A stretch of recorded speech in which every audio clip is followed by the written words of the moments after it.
Kisruh isu kecurangan tekanan ban di MotoGP. Sebelum kita lanjut, jangan lupa subscribe agar mendapat informasi yang terbaru.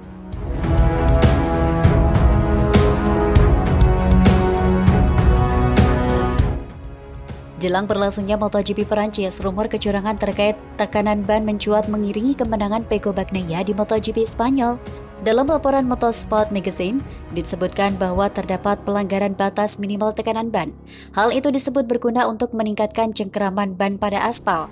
Pada laporan tersebut juga dikabarkan bahwa praktik ini bukan hanya dilakukan 1-2 pembalap saja. Menurut salah satu mekanik, praktek ini melanggar peraturan namun dilaksanakan lantaran ada gentleman agreement alias kesepakatan bersama yang tak tertulis. Sangat jelas bahwa hal ini sudah berlangsung lama dan sejumlah tim melakukan kecurangan terhadap aturan ban. Kami sangat tidak senang dengan situasi ini. Hal ini sudah berlangsung terlalu lama dan ini tidak tepat. Masalahnya adalah banyak tim yang menghormati peraturan dan sejumlah tim tidak melakukannya. Jika mereka mendapatkan performa ban lebih baik dan bisa lolos dari hal itu, hukuman karena kesepakatan. Hal yang benar-benar buruk adalah kita melihat pelanggaran yang sama dan berulang, tutur mekanik tersebut.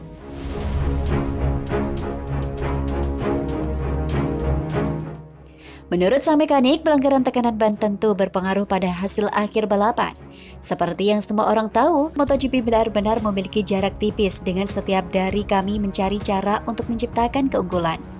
Bila sebuah tim bisa menemukan keuntungan kecil dalam satu area di sepeda motor, dan hal itu bisa membuat perbedaan terhadap menang dan kalah.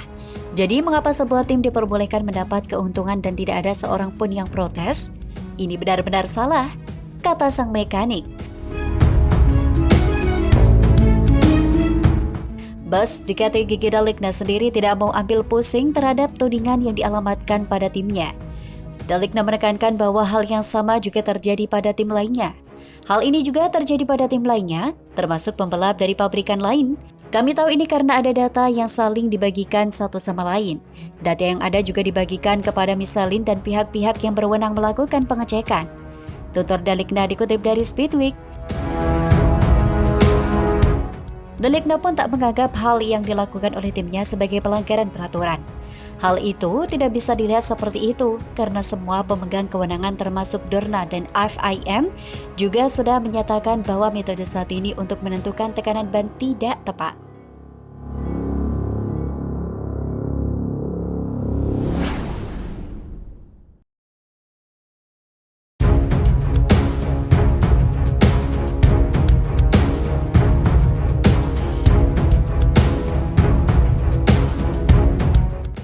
Incar kemenangan di MotoGP Perancis 2022, Marc Marquez bakal ubah gaya balapan. Sebelum kita lanjut, jangan lupa subscribe agar mendapat informasi yang terbaru.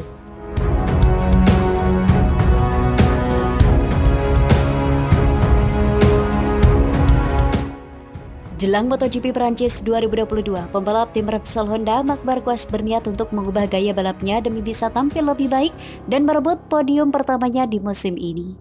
Ia mengaku kini sedang berlatih lebih banyak menggunakan kaki ketimbang tangan saat di tikungan.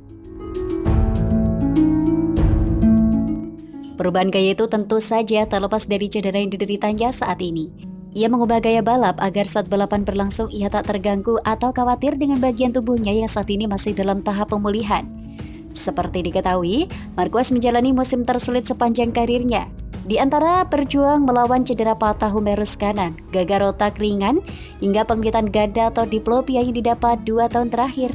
Selain itu, Marquez juga perlu beradaptasi dengan motor Honda RCV barunya. Tentu perlu penyesuaian yang signifikan untuk mengatasi dua masalah besar ini. Sejauh musim MotoGP 2022 ini, Marc Marquez sebenarnya memberikan penampilan yang menjanjikan. Meski belum pernah mencapai podium, setidaknya dia amat jarang terlempar dari 10 besar. Pada MotoGP Perancis 2022 yang akan digelar pada 15 Mei 2022 nanti, Marquez memiliki target mencapai podium. Tapi sebelumnya dia harus bereksperimen dengan gaya berkendaranya. Gambarannya, jika dalam kondisi biasa ada momen di mana harus menitik beratkan di bagian lengan.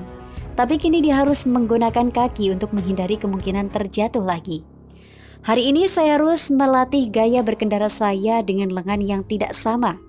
Ini memaksa saya menggunakan kaki saya lebih banyak untuk mengendalikan motor. Ucap Marquez dikutip dari laman Paddock GP Selasa 10 Mei 2022. Saya tahu bahwa saya harus menghindari benturan lain di kepala dan segala cara untuk menghindari kemungkinan masalah penglihatan.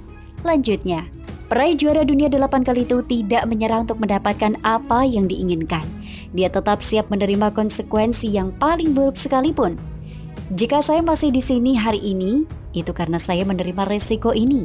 Lanjutnya, selain itu, Direktur KTM Motorsport Pete Barrier membantah rumor pihaknya berniat reuni dengan ex-rider junior Jack Miller di MotoGP 2023. Rumor itu muncul setelah Motosprint pada Kamis 5 Mei 2022 melansir bahwa Miller, yang kini terancam terdepak dari Ducati Lenovo Team, bisa jadi rider yang cocok untuk karakter RC16. Miller sempat jadi bintang KTM di Moto3 2014, tepatnya lewat Red Bull KTM Ajo. Ia tampil sangat kompetitif dan menjadi favorit juara dunia.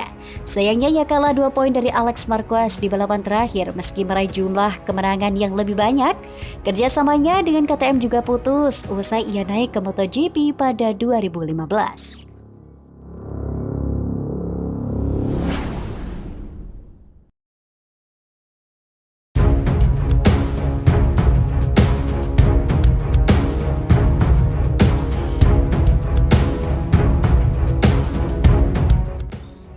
Soal masa depan Enea Bastianini dan Josh Martin, Direktur Ducati berkata, tunggu bulan Juni. Sebelum kita lanjut, jangan lupa subscribe agar mendapat informasi yang terbaru.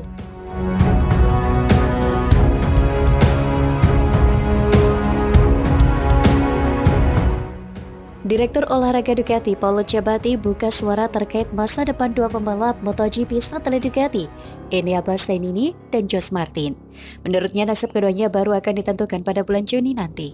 Paolo Ciabatti sendiri bertekad mempertahankan dua rider itu bertahan di Ducati. Namun gejolak bursa pembalap musim 2023 kian panas sehubungan dengan isu Suzuki yang santer akan hengkang dari MotoGP di akhir musim. Karena bukan tidak mungkin situasi itu membuat line up pembalap masing-masing tim akan berubah. Terlebih banyaknya kontrak pembalap yang akan habis pada akhir musim nanti. Di Ducati, nama Enea Bastianini dan Josh Martin adalah nama yang cukup panas untuk diperbincangkan, mengingat performa mereka sedang baik. Keduanya juga memiliki ambisi untuk naik ke tim pabrikan yakni Ducati Lenovo. Hal itu bisa saja terjadi karena masa depan Jack Miller di Ducati Lenovo masih abu-abu. Apalagi banyak kabar yang telah mengingatkan Jack Miller dengan beberapa tim lain seperti LCR Honda.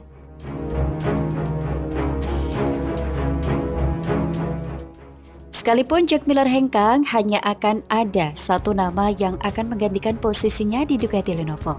Sebab posisi Francesco Bagnaia sudah pasti tidak akan bergeser. Paolo Ciabatti pun harus mencari nama yang tepat untuk menggantikan Jack Miller.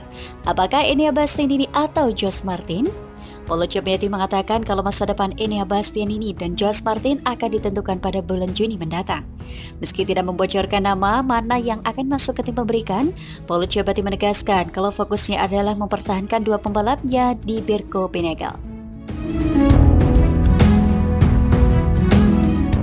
Masa depan Bastianini dan Martin akan diklarifikasi bulan Juni, kata Paolo. Bastianini dan Martin telah bersama Ducati sejak 2021. Mereka bekerja dengan sangat baik. Ducati tentu membidik mereka di masa depan, sambungnya. Hanya ada satu tempat di tim pabrikan, tetapi tujuannya adalah untuk mempertahankan mereka berdua di Ducati. Juni situasinya akan beres, jelas Paolo Ciabatti. Sekedar informasi, performa Enea Bastianini dan Josh Martin memang cukup bagus musim ini. Saat ini Enea Bastianini sedang berada di urutan ketiga dengan koleksi 69 poin dari 2 kemenangan dan 2 podium. Sementara Josh Martin di urutan ke-13 dengan 28 poin dan 1 podium.